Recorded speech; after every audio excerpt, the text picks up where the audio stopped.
One of the biggest killers of relationships is not having the skills to know how to repair it whenever it needs it. And let's face it, relationships can be tough and they're gonna get to a point when you need to repair. We've never been taught how to repair well. And so then we'll fall back on what Dr. Gottman talks about as the 4 horsemen of the relationship apocalypse: criticism, contempt, defensiveness, and stonewalling. So today we are sitting with Dr. Sara and we're gonna talk about the 5 steps to repair your relationship. These are adapted from the Somatic Institute. That's where I have my training as a coach. And I have an admission. There's actually a real life repair I'd love to do with you. We'll stick around to the end and we'll see if the relationship repair conversation works for us. All right, so let's get into it. So, Dr. Sara, what is the first step of relationship repair? The first step starts with yourself. We're checking in with ourselves and use a rating scale of 0 to 10, with 0 being this is the most normal conversation. We're talking about the weather. I'm not activated at all. 10 being I might be in fight, flight, trigger,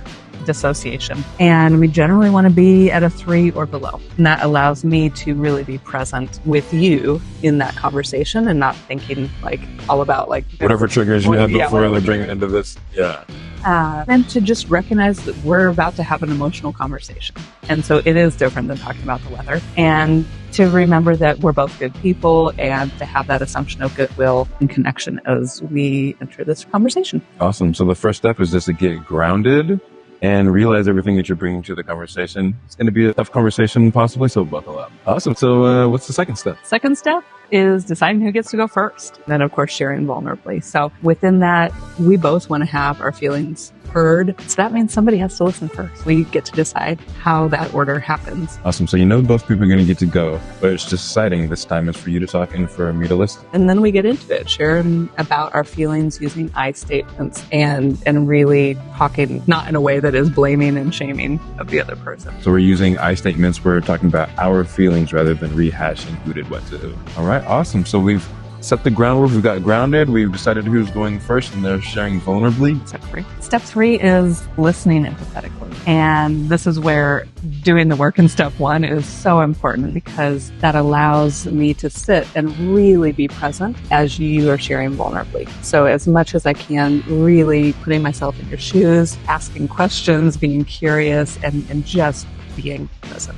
Right. Again, so it's realizing that you're going to have your turn too. This is not where we're assessing blame or accepting blame, anything like that. The whole purpose is just to listen to that person, to understand, and to make them feel understood. Exactly. Right? And not to think about what you're going to say. Right. But actually sit with. Getting in their space, looking out from their point of view. All right. Awesome. So we've got grounded. We've decided who's going first, and we're speaking vulnerably. We're listening. So then what is the 4th step? Is I'm responding to you. And so this means acknowledging impact. Okay. And it means if I see or recognize a pattern of behavior that I want to acknowledge and take accountability for, this is the time to do that. And also, if there is something that I really don't want to take accountability for, maybe you're just speaking from fear or something like that I know is not actually the case. Yeah, acknowledging that as well. So taking responsibility for everything that you are responsible for and acknowledging any shifts that you are willing to make. All right, awesome. So grounded.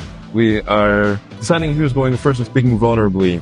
We are listening to understand. We're accepting responsibility. So then what's the 5th? Also noting that there's going to be a turn take within that. So then the 5th step is checking in with ourselves. How do we feel? Do we feel better? Do we feel more connected? And assuming that that's the case and we don't need to go back through another cycle. Step 5 is the fun part. It's reconnecting, remembering that we love each other. What the relationship's all about. Exactly. So we've just went through some possibly sticky situations of sticky conversation, and it could have got prickly a little bit because we're bringing up stuff that you've possibly hurt each other with, but you've done the work, you've come through on the other side, you've gone through it as many times as you need to. The whole process gets shorter and shorter as you get better and better at the process, but whenever you finally do get to that point, then it's time to put it all back together and you're reconnecting in love. Absolutely. Oh, that's beautiful. Well, thanks so much. I really appreciate you sharing that. And the 5 steps, hopefully you'll be able to take those and use them in your life. And as promised, is get to know what the 5 steps are, but it can be really different whenever you actually put it into practice. And it can be really helpful to be able to see how it actually looks and what the energy of it actually feels like. So, as promised, we're going to go through our repair conversation, apparently. Step 1, I'd like to invite you to a repair conversation. And the reason that I'm inviting you to a repair conversation is that a few weeks ago, we were talking and I threw a bunch of things at you. And then later, you shared with me that actually I had not asked for consent and that you had some feelings about that and have a desire to repair and talk about that a little bit more. Okay, awesome. Well, thank you for sharing your feelings. Yes, I'm in a place where I'm ready to receive that and have that conversation with you. Awesome. Step 1 complete. And part of step 2, do you want to go first? Talk about that experience for you and how it was? Okay, sure. Go first. So sure, in that particular incident that you're talking about, we had a date night planned and I was expecting a certain energy and I did feel ambushed by an energy that I was not expecting. I could feel that partway through and I really wanted to acknowledge that. And I appreciated you saying, well, and maybe do you have more that you want to say about that or do you feel complete? No, I appreciate you acknowledging that and wanting to bring it back up so that we can process it more. Yeah.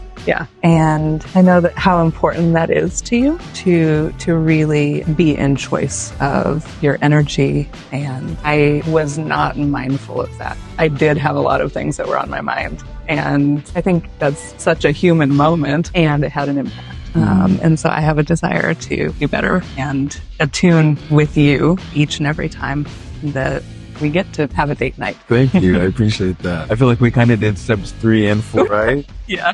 But I feel like that's also important too, because it's like, it doesn't need to be so rigid. It's like, these are tools and a framework for us to be able to, like, if it kind of flows like that and then you're able to sort of hear and take responsibility, sort of all at once. And that's true. Then, I think it's a good idea to make sure that all sides get a chance to hit every one of those points. But I mean, it kind of flows and works like that as well, right? Right. Because yes, I feel heard, especially because since you were the one that brought this conversation, I see that you recognize the impact and you've already stated what you are willing to work on and change. And yeah, I would really appreciate that. I feel very heard with that. Fantastic. Thank you. Yeah. I can say, like, maybe for my part, I feel like I want to be an example. One thing is I am here for you to talk about those things, especially whenever they are charged, things like that.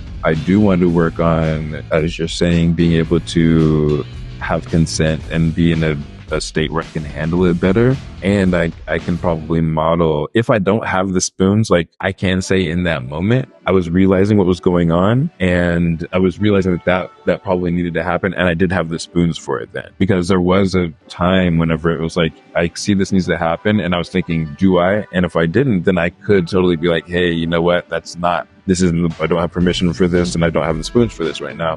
But I did do an internal sort of check-in with myself in that instant. But I do appreciate again that you acknowledge it.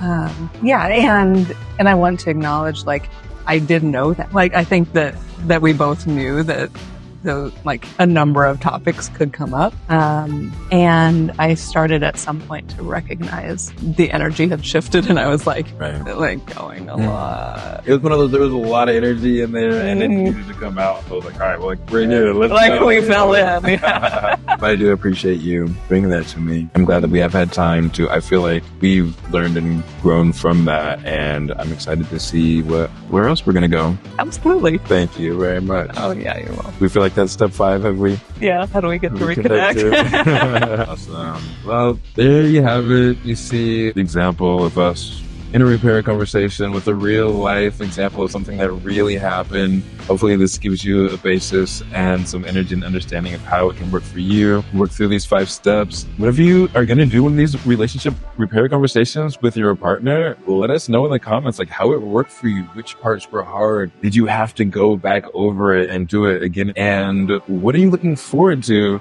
as a result of your relationship repair conversation? Absolutely. And keep in mind, it's a practice. Give yourself grace. If it doesn't come out perfectly, that's okay. Thanks a lot, guys. Really appreciate you. And be sure to like, subscribe, comment, share. It really helps us to be able to keep bringing these videos to you.